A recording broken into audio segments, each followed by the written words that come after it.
Hello, मेरा नाम doctor पलक जैन है और मैं एक कंसल्टेंट ऑर्थोडोंटिस्ट हूँ जैन डेंटल क्लिनिक भोपाल में। मैं एक एसोसिएट प्रोफेसर हूँ ऋषिराज डेंटल कॉलेज में। आज दांतों को मेंटेन करने के लिए इस टफ टाइम में, आपके एग्ज़ाम के टाइम में आप उसे कैसे मेंटेन करें, ये मैं आपको समझाऊंगी।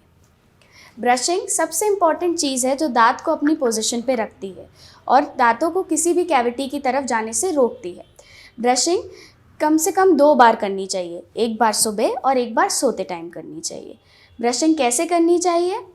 ब्रशिंग में सबसे इम्पॉर्टेंट चीज़ होती है ब्रश, एंड जो टूथपेस्ट होता है वो एज अ मीडियम की तरह एक्ट करता है।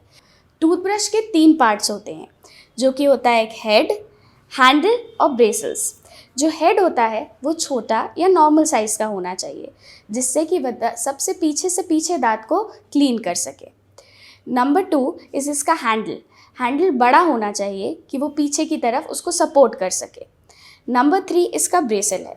ब्रेसल्स शुड बी सॉफ्ट और अल्ट्रा सॉफ्ट, और अगर ये हार्ड होता है तो इसको चेंज करने की ज़रूरत है। ये हार्ड करने से हमारे टीथ की जो फर्स्ट लेयर होती है, जिसे हम इनामल बोलते हैं, उसे डैमेज करता है। So brush should be used in a light pattern. Elbow को ऊपर उठा के हमें ब्रश करना चाहिए in the light and in the smoothest form. हमें ब्रश को ज़ोर से टीथ के ऊपर नहीं घिसना चाहिए, इससे हमारे टीथ को मांझना कहते हैं आपकी लैंग्वेज में, हमारी लैंग्वेज में कि आप घिस रहे हो, जो धीरे से अब्रेजन की तरफ जाता है। आप स्ट्रेस में हैं तो इसका ये मतलब नहीं है कि आप ब्रशिंग भूल जाएं। ब्रशिंग एक प्रॉपर पैटर्न में करनी चाहिए। टूथपेस्ट इंपॉर्टेंट नहीं होता, बट एक ब्रशिंग टेक्निक इंपॉर्टेंट होती है। ब्रश कभी भी साइडवर्ड्स नहीं करना चाहिए, ब्रश हमेशा अप एंड डाउन करना चाहिए।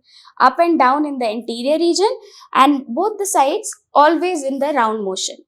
हम जब ऐसे करते हैं, साइड वर्ड्स ले जाते हैं, तो हम अपने दांत को मांझ रहे हैं, हम अपने दांत को घिस रहे हैं, जिसकी वजह से हम इसकी इनामल को खराब कर रहे हैं। तो हमेशा ब्रशिंग साइड में इन अ राउंड फॉरवर्ड मोशन करना चाहिए।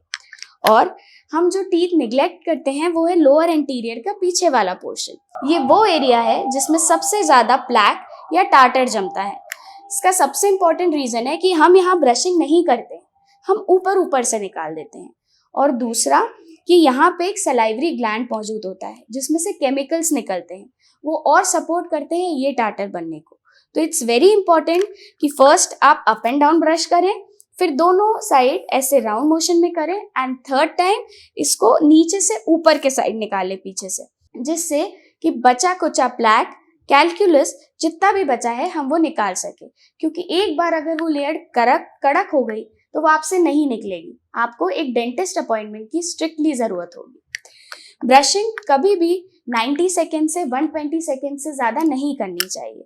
जो लोग लगे रहते हैं टेंशन में कुछ पढ़ते हुए, अभी एग्ज़ाम के टाइम आप, तो उसको दांतों को हम और घिस रहे हैं, that is not an good solution to your problem. आपको क्लीनिंग 90 सेकेंड से 120 सेकेंड्स तक ही करनी चाहिए। ओरल हाइजीन मेंटेन करने के लिए एक दूसरे ऑप्शन है माउथ वॉश। माउथ वॉश एक टूथपेस्ट का रिप्लेसमेंट नहीं है, माउथ वॉश ब्रशिंग का भी रिप्लेसमेंट नहीं है।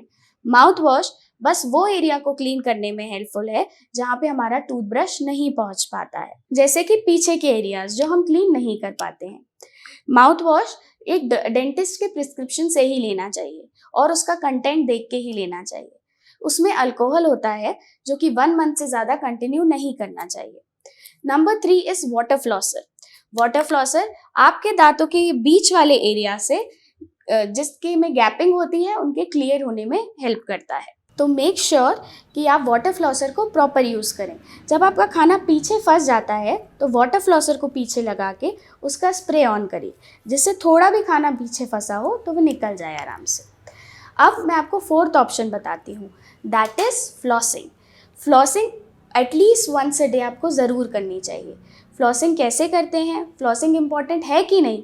Flossing is very much important to your teeth. Flossing को अपनी शोल्डर की लेंथ तक लेना चाहिए, इसको मिडिल फिंगर के थ्रू घुमाना चाहिए, देन छोटा करके सबसे पहले जब आप खींचें तो इसको 11 से 12 इंच तक खींचना चाहिए। उसके बाद इसको मिडिल फिंगर पे घुमा के 1 to 2 इंच का करके सेंटर ऑफ योर टूथ जहाँ ये लेना हो इसको फॉरवर्ड और बैकवर्ड डायरेक्शन में करना चाहिए।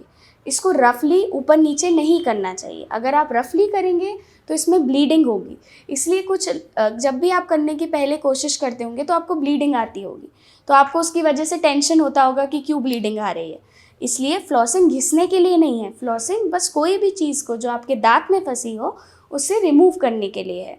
स्मूथली इसे हम रिमूव कर सकते हैं। तो बेसिकली ओरल हाइजीन मेंटेन करने के लिए 4 चीज़ें इंपॉर्टेंट हैं, जैसे हमारी ब्रशिंग टेक्निक, हमारा माउथ वॉश का use, water flosser, interdental brush का use, and number 4 is flossing.